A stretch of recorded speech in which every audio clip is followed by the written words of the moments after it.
What's up, YouTube? How you doing? What's going on? I hope you guys are having a blissful day on this nice, beautiful day. And here she is. We have the tires and inner tube. Still doing some work though, you feel me? She looking good. I mean, what do you guys think?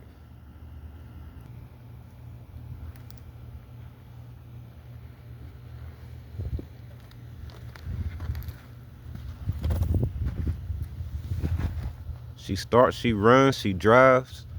Just got some minor glitches and bugs I gotta get out of her, to clear her up. Then she gonna be very, very mint. But as of right now, I do think I might possibly have bent the shaft inside the casing here where the chain goes. I'm not sure because I couldn't get the back tire on, but I was applying a lot of force, and the whole time I did not know it was the what you call it, like the chain link here thing, whatever you call this thing. I know what you call it. For some reason, I just can't name it today. But yeah, this thing was stopping me from putting the tire on, and I had to pretty much figure it out while I was tearing this thing up, slowly for surely. But I didn't tear it up. I was able to get the tire put on and get that little mechanism thing back on there again and keep it moving. But in the process of putting this thing back together, I have developed another problem, which is a possible bent shaft going to the chain. So I'm not sure, but I was able to drive. It rode okay, but it still got some little loose bolts and nuts going on where it's a little bit wobbly. But it's very, very, very, very minor. But if I don't attack it now to fix the situation, that minor problem could turn into something major, which is something I do not want. I went ahead and received the headlight and tail light and the wire harness. Everything that goes to the lighting system has came in the mail today. I'm trying to figure out where I'm going to sit it at. As of right now, it's just sitting up. It's not finalized yet. It's not attached to the bike, but I'm on my way of starting this job. I probably finish it sometime tonight off camera. But yeah, this thing is getting all the electricals finalized when it comes to electronics wise, headlights and the fan. And I mean, the only thing electronic wise I will be running on this bike will be the headlights, phone, charger, and the fan when needed. But I don't think I'm going to be running the fan like that. I'm going to wait until like probably spring or summertime to be running the fan on long travel days. But as of right now, since it is cool and it's still winter time, there's no need to use the fan. I can just ride and enjoy the scenery. I really like how this thing turned out as a project. But it's always something else to start on, which is going to be that Huffy Cranbrook over there. It could be better than this project, but this project has turned out just fine. And it definitely could be better build wise, but the way how it is, it sits just fine.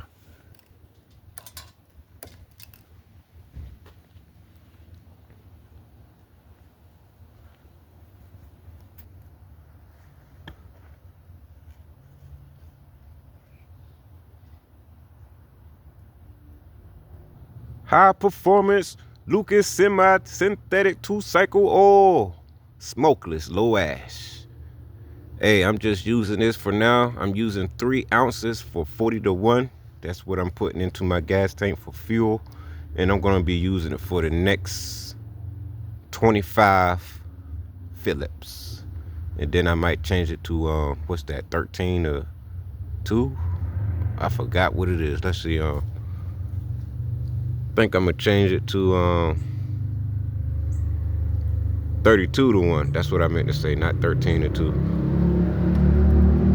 And we're going to see how it's going to be running once I break this motor in. I'm going to change it to 32-1 because I have been notified that 32-1 is a great idea after you break the engine in. Put a few miles on it later on, change it up. It wouldn't hurt the engine at all. It runs just as good or possibly any better. But you guys can always put in the comments what you think about my decision or opinion when it comes to, swapping over from 40-1 to 32-1.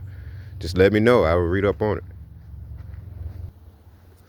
I really wanted the ignition key setup to be on the right hand side of the handlebar, but since I ran out of room, there was really nowhere to put it, so I was able to squeeze it into this position, and turned out to be working just fine. And not only I have one key, but I do have a spare key, which is not going to stay on this key ring. I will be taking that off and putting it in a safe area in case I lose the first one. The temperature gauge worked just fine. I was able to get it all the way up to 195 degrees Fahrenheit today. Running real good. It's now cooled back off to 57 degrees. Ready to go again. You guys smash that like button if you like my idea when it comes to my setups. Everything I got hooked up to this bike frame is working just fine, but I do have a minor problem when it comes to revving the engine. It looks like it'd be killing the battery in such a way, but I'm not sure yet. I have to run some tests to find out. And as of right now, I do have the battery right here. It's sitting in the back side of the bike frame. It do not throw the weight off where it makes a wobble when you're operating the bike at all. It actually rides straight. And it do add a little bit weight to the back, but I think the tires being at 40 psi is suitable for the weight, and I only weigh 151 pounds, so without me on the bike, I think the bike weighs about 70 pounds. And you do the math, 151 to 65 or 70 pounds total, and that's what you get on this bicycle. A little over 200 pounds. Oh yeah. As of right now, I got the fan unhooked.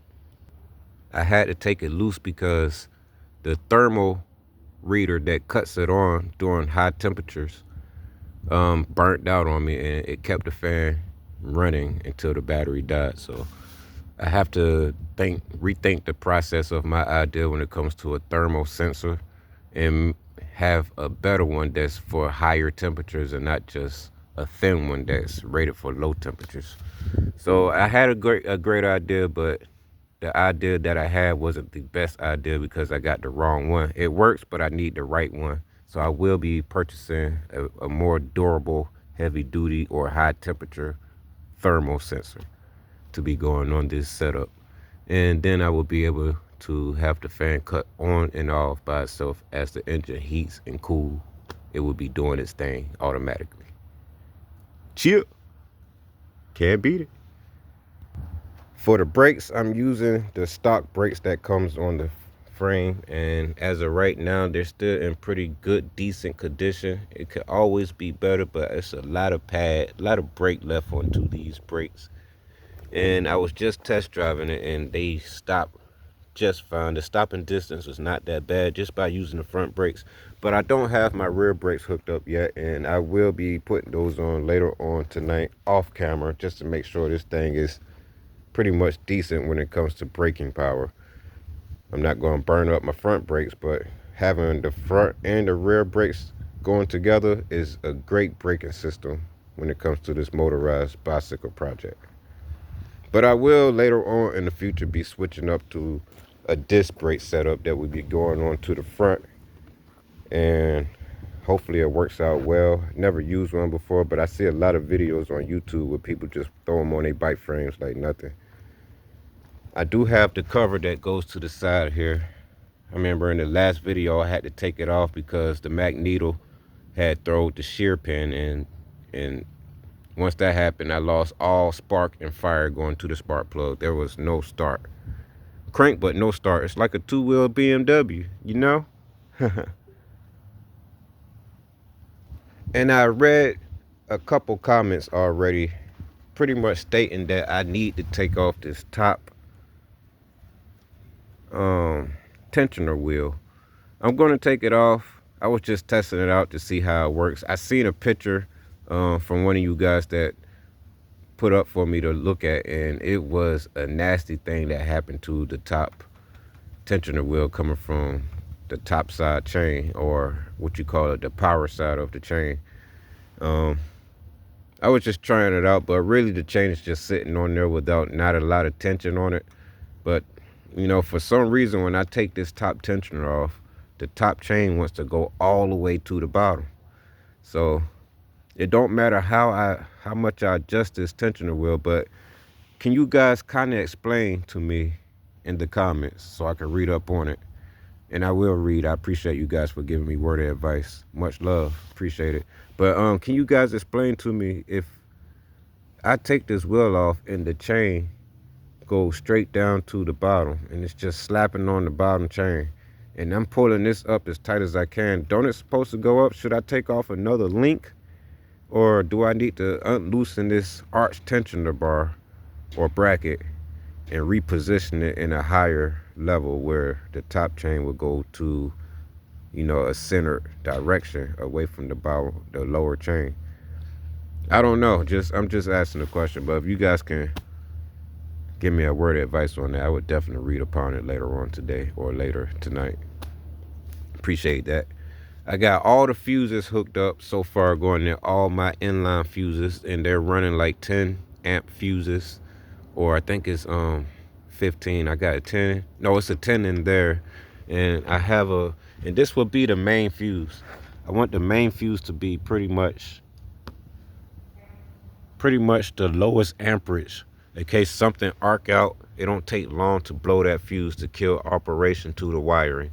And once that fuse blow, it kills the headlights, the fan, and anything else that's going to that fuse link. But the other one, which is here, there's another fuse link. I have nothing in it right now. Right here, this goes to the cell phone charger.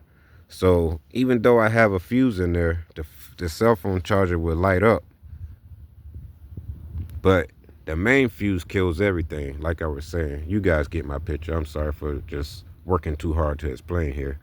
But let's just say if this fuse don't blow, I have a better chance of this fuse blowing and then, you know, preventing the fire while I'm operating this thing, delivering DoorDash. I'm just trying to make it as safe as possible. You feel me? I'm going to take this battery back off from here. But if it don't work here, I'm going to put it back here and let it stay there and continue on operating until I need another one and think of another master plan for a smaller battery. But it looked like the gap from this tire is not going to allow me to put the battery in here. You can already see that it's too small. So I will put a tape measure up to the bottom part of this battery and see how long it is. But I don't think it's going to fit. But it did fit when I had the tire not on yet on the rim. But I don't think it's going to allow me to put a battery there at all. Would have been decent, but the fact that this battery goes sideways and not up and down, I would not be able to put nothing in there, I don't think. But I'm still going to try to make sure to confirm. Chill. Shout out to Marty the Party trying to get this project going. It's a whole lot thinking into this operation, but anything is possible. So yeah, the possibilities that can be done will come to life for sure. Now the fuel lines that I have on this thing is brand new, but it's not perfectly cut. Take two. Now the fuel lines that I have on this thing, they work, but it's not efficiently working. And I mean by that is it's holding fuel, but overnight it wants to leak out. So I think my fuel lines are a little bit too big, and I'm gonna go a little bit downsize on the fuel line. And I'm gonna change the fuel filter as well because it's a little bit too big for what I was thinking. But it works for now. It's just I need to do a better job with this hookup here and swap it out for a rubber fuel line and put an all black hose on here like I had on Lucille and make a better fuel system for this thing. But other than that, it starts, it runs, it does its thing. It's just a little bit leaky, not majorly, but very lightly. And it's enough for me to change this over to something better where to work more efficiently. Chill. At first, I thought these were 24s when it comes to the tires. I thought they were 24-inch. I had the hookworm setups that was going to go ahead. Now the hookworms that I have, They're going to end up going right on the Cranbrook here.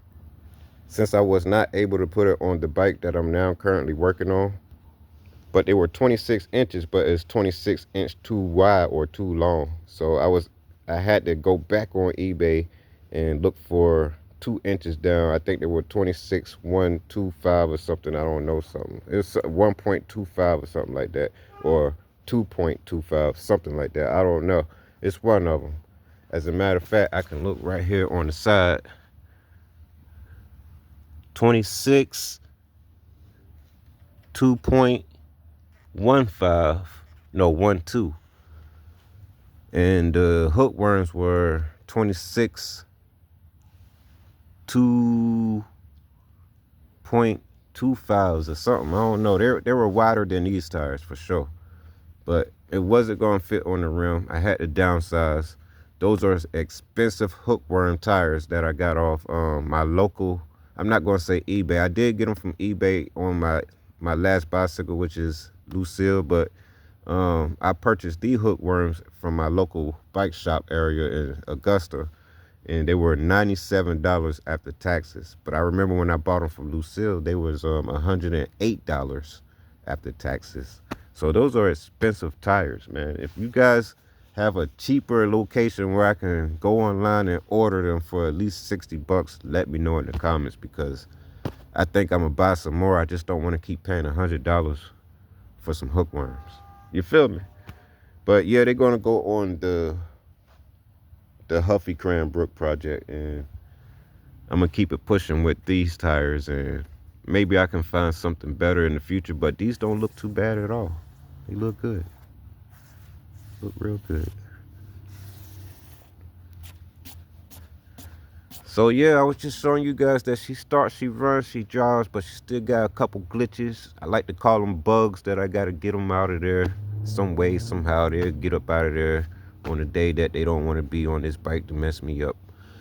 However that may sound, it is what it is. I got this thing going. It's coming slowly for surely to an end, but it's still more to be done. Stay tuned for the next video. I appreciate you guys for watching this video. I hope my videos entertain you guys. Right here on Open Mind Entertainment. Smash that like button. Don't forget to subscribe. If you have friends, family, or anyone that loves videos like this, don't forget to share this video so they can get it on their devices as well. And I appreciate you guys for pushing my videos out where I can, you know, keep showing you guys more content in the future. So I appreciate you guys for just showing me the love, and stay tuned, and there's more videos coming up soon. Enjoy your day. Chill.